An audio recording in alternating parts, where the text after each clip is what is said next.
Hey guys, welcome back. This week, as promised, I'm going to show you guys how to do this super easy and gorgeous cat eye glam.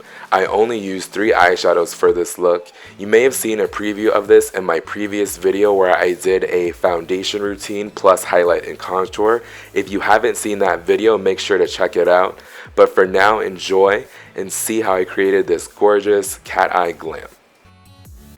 Alright guys, let's get started with the eyes. As you can see, I already did one eye off camera as usual. Today for an eyeshadow base, I chose my Laura Mercier in the shade Linen. As you guys can see, this eyeshadow primer does have some tints to it, so it's going to give you the perfect blank canvas to work off of. If you have any discoloration on your eyelid, this will conceal everything and make all of your eyeshadows stay true to their tone. It works every time. Next, grabbing my Tartelette in Bloom palette and my MAC 224 Fluffy blender, I'm going to go in with the first shade I'm going to use on the eyes, and that's the color Jetsetter. In windshield wiper motions, I'm just going to gradually build this transition shade in her crease. As you can see, her eye is open for this. She does have a smaller hooded eye shape, so to perfectly define the crease for a hooded eye, I always recommend doing this while your eye is open. It's going to give you the best result. To further define her crease, I'm just going to grab my Chanel number 20 brush, and I'm going to really pack it with that same color that we used in the crease earlier, Jetsetter. As her eye is open, I'm just going to place this in the socket to really build that color and really get that depth that I'm looking for. Again guys, I only use Jetsetter for the crease and nothing else. I decided to only use one eyeshadow to do it all because I really wanted to make your lives easier. Y'all know I'm all about giving you tips and tricks, and it's perfectly fine to only use one eyeshadow to do it all. It's definitely something that I've had to do when I forgot some of my eyeshadows at home and I had clients. Don't be afraid to pick up a matte neutral shade and really just build it to see how you can use it as a transition shade, but also to define that crease. You're going to see me switching between both brushes back and forth just to really diffuse this look and get that perfect blend.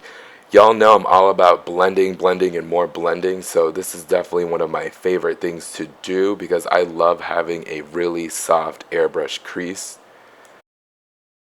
Next, for the lid, I'm going to use ColourPop's limited edition shade in Birthday Girl. To apply that eyeshadow, I'm going to grab my Sephora Pro number 18. This is a precision shader, so it's definitely one of my favorites for a hooded eye. Normally I would use my finger instead of a brush for the ColourPop eyeshadow formula. It is really creamy and I don't find that the formula plays nice with many brushes, even synthetic. But because Sam does have a smaller eye shape, that would not give me the control that I'm looking for, and I definitely didn't want to take this color too high or into the crease area, so that's why I used a precision brush instead. Next, to make the eyes really pop, I'm going to use a pressed glitter by Bobbi Brown in the shade Silver Lilac. And as usual, I'm going to wet that shadow just to make it stick to the lid even more and also give it more of that metallic foiled finish. For eyeliner today, I'm going to use Anastasia's Jet and my Bobbi Brown Ultra Fine Liner Brush. Starting from the lash line, I'm just going to go from one end of the eye to the other just to give me the perfect foundation for that cat eye we're going to do later on in the video. Next, I'm going to grab my YSL waterproof eyeliner just to get the waterline really dark. This is one of my favorites because it's so easy to glide on. Next, I'm going to grab my Chanel number 14 brush in Urban Decay's Blackout. Next, grabbing more of that eyeliner, I'm just going to smudge this into the lower lash line and try to keep it as close to the lower lash line as possible. Sam does have more of a hooded eye shape, so I definitely don't want to make this too wide because it's going to be very unflattering. Next, to diffuse that eyeliner and make it look really soft and airbrush, I'm going to grab that same Chanel brush and just smudge it, keeping it as close to the lashes as possible. Because she does have a smaller eye shape, I don't want to make this too wide because then it's going to just take over her whole eye and ruin this beautiful look.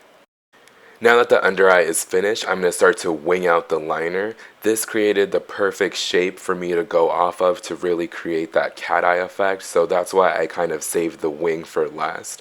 And as you can see, her eye is open for this step because it's going to really help guide me to get that wing in the right area. Trust me, wing liner is not easy. It's still a challenge for me to this day. It's very hard to get it perfect and right. All it takes, honestly, you guys, is practice, practice, and more practice. But for me, one of the best tips I can give you guys is to do this while your eye is open, because it's going to give you the best guideline on where you need to flick out that wing. Next, for mascara, I'm going to use Benefit's They're Real. I'm just going to do a light coat because I am going to go over this with some lashes. Today I'm going to use the House of Lashes in the style Iconic. These are definitely not I'm going to walk my dog type of eyelashes. These are not I'm going to go to the library eyelashes either. These are the type of eyelashes that you reserve for a night out when you really want to make your eyes pop. Because these do have more of a thicker band, you definitely want to pinch those in with your natural lashes and really push the band down to the root of your lashes. So I decided to film this step and really show you what that looks like. Sam is an expert with eyelashes. She needs no assistance. I've definitely taught her well. So you can see right now that she's using the tweezers just to pinch those with her natural lashes just to get the band as close to the root as possible. This will really help to keep them on all day, but also it's going to help to really make them as natural as dramatic lashes can be, if that even makes sense. For mascara on the bottom lashes, I'm going to use my favorite Ride or Die by Nebli, and I'm going to really add a thick, heavy coat because I want to really make those bottom lashes pop, and it's going to help to support all the drama that we have going on the top lashes as well. Don't forget, makeup is all about balance, and you want everything to support each other. Next, to make the inner corners pop in, I'm going to grab my Becca Shimmering Skin Perfector in the shade Pearl and my Trish McEvoy number 29 brush. As usual, I'm going to wet that just to give it a super high shine metallic finish. Alright guys, that's a wrap. Thank you so much for tuning in. I hope that you guys enjoyed it and learned a lot. As always, let me know what you think in the comment box below. I have some exciting news. I have a lot of things coming out your way, including more foundation routines and more contour and highlight routines for different skin tones, so there will be a video for everyone on my channel as promised. I'm also going to start doing some giveaways, and I'm talking with some high-end products, so stay tuned for that. As for me, I'll see you guys next week, same time, same place.